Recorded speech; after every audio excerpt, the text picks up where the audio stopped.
Thank you, George. Is there anybody else that would like to talk? Um, I will. Do I have to come up? Yes, you do. Don't worry. Everybody's all friends. We're all friends here. This is a safe zone. Okay, if you say so. I never really did this before. This is new. Mm, mm. Hi everyone. I'm Spider-Man, and I'm addicted to Young Justice. It's been like this past like 2 years. I just shoot up Young Justice every day. I can't fight it. I mean, after Greg Weisman left me, to go to Young Justice, I just been addicted. Felt abandoned, and that's all I do is shoot up Young Justice. YJ, that's what they call it on the streets. YJ. I swing over to the street. I say, "Yo, son, let me get some of that YJ." And then they be like, "Okay, son." I'm like, "Oh snap, son, give me that YJ." I do so much crap. I just, oh, shoot up. Oh, yeah. I scratch a lot. People at Marvel don't want nothing to do with me anymore.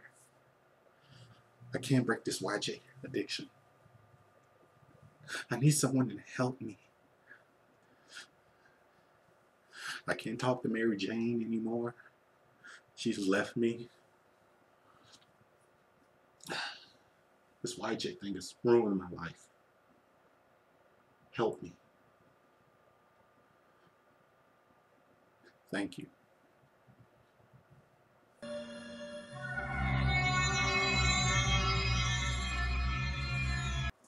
Alright guys, Young Justice, episode 11, entitled Cornered.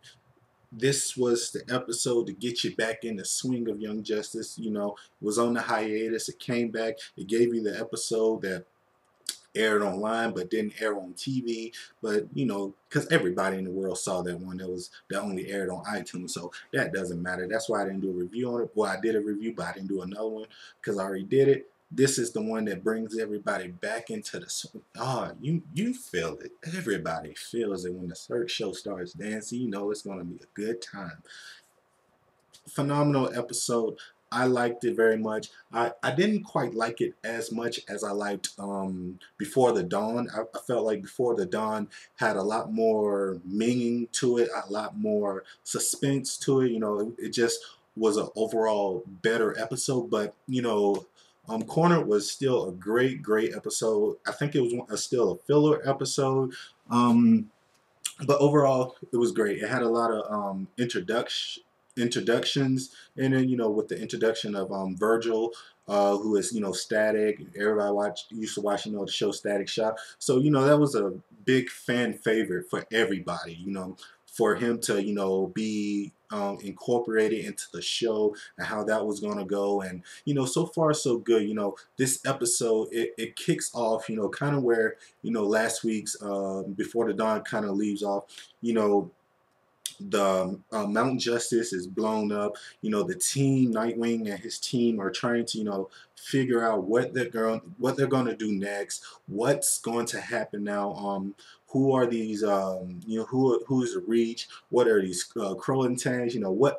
Why do they want all these kids and stuff? And what were they doing? Why did they kidnap half the team? So a lot of things, Nightwing is trying to figure out, and his team. So they kind of hide out for a little bit, try get their thoughts together, try to figure out an attack or a plan to try to get rid of these Croatans and these Reach, and just see what they're really about.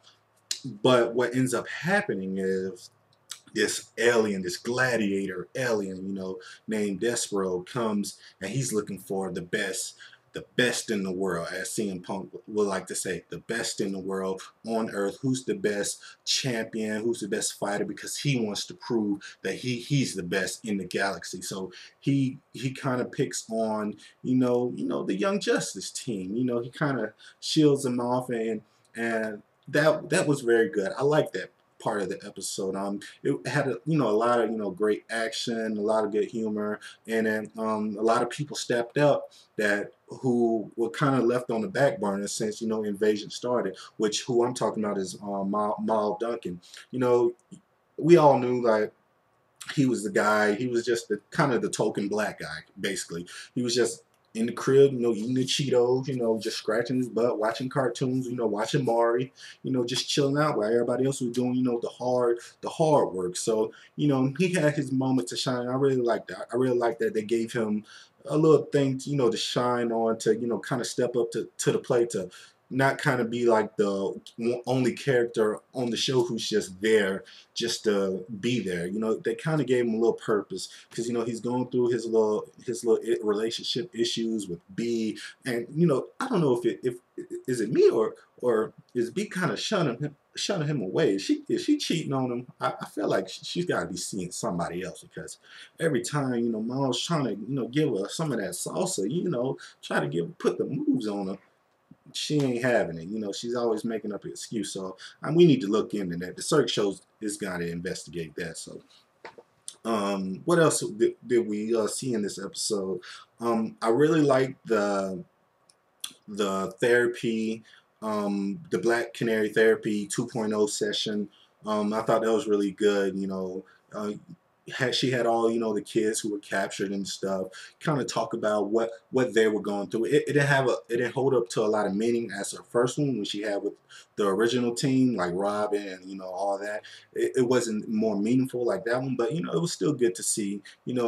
Get to see Blue Beetle kind of fight his kind of demons and try to keep the secret that him and Impulse are trying to keep, that in the future he's supposed to betray everybody and that's how the future goes to hell. So I really like that part of the episode. That was probably in this episode, that was probably the thing that really stuck me the most, just seeing Blue Beetle, because you see that in this series he's kind of to me the main character. To me, I think this season is revolving. I don't know why I keep doing this, but that's how it goes with Young. It keeps building up, but keeps building up. But I really do like that they're focusing on a very unknown character and making him relevant into the series, and into like comic books in general, because he was very an irrelevant character in the comic series, but they brought him on the show and they kind of making him the focus of this. So I really like that. I really like to see him and Impulse and how they react to one another.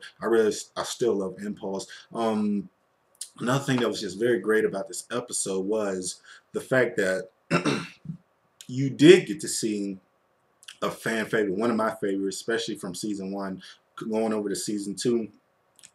Billy Batson, aka Captain Marvel, aka one of the greatest characters on Young Justice. And you just get to see, like when he did the Shazam, you get to see that he's a little bit older now. The girls like the little older, so you're gonna see a lot of fangirls really geeking out over him a little bit older, so they can hit on him now. Because he's not like a little 7-year-old no more, so they can kind of hit on him and not feel bad. So I really like to see that. He did the Shazam. You see that he is a little older. Got a little hair on his chest. Little hair on his chest. So good for him. So it's always good to see him. Like I said, it was great to see Virgil, and hopefully they incorporate him a little bit more, and hopefully he gets a bigger character arc, because what I like about the show, they give certain characters very good character arcs. Once you first think like this is going to be it, especially a great example is with Aqualad. In the beginning of season 1, you thought like, okay, this is it for him. This is his little character arc. But you see that that's not his character arc. His character arc expanded a lot more to where he was a more likable character, and hopefully they do that with Virgil, because he is a very popular character. Another thing that was just very very hard, kind of hard to see, or kind of hard to kind of explain, but I give her a lot of crap, and if you watch it, so the Cirque show gives her a lot of crap. But you see Megan, after what the events that happened last week, you see her kind of doubt herself, kind of very hesitant about how to use her powers, and how she's very afraid, and she was kind of useless in this episode, because she was just so afraid to use her powers and use her telekinesis powers and stuff, because she did hurt calendar. So we have to see, like, going into next week's episode, like, how she's going to start talking to the team, or who she's going to tell. Me personally, I think the only person who's going to get it out of her is Superboy, because I think she has that certain connection with him to where she needs to tell somebody, and I feel like it will be more appropriate if Superboy is the one to get it out of her. And I really like, my favorite part of the episode is when Lagoon Boy's ass, tried to call with that ugly grin picture on him, and she just kind of shunned him away. And then he answered, I was like, thank God. Don't give this kid the time of day in the world, And why does he even have a phone? Please. He is from Atlantis. They don't have AT&T down there. Why the hell does he have a phone? Somebody get back to me and tell me that, because the Search Show has issues with that.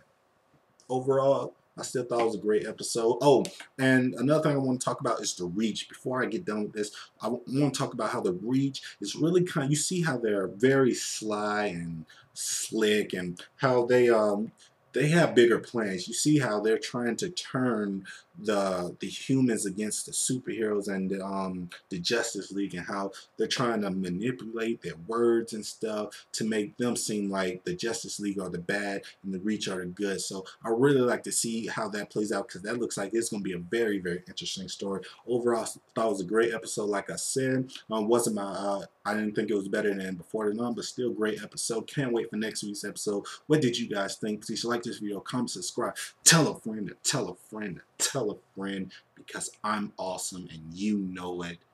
The Search Show 24/7. Be easy.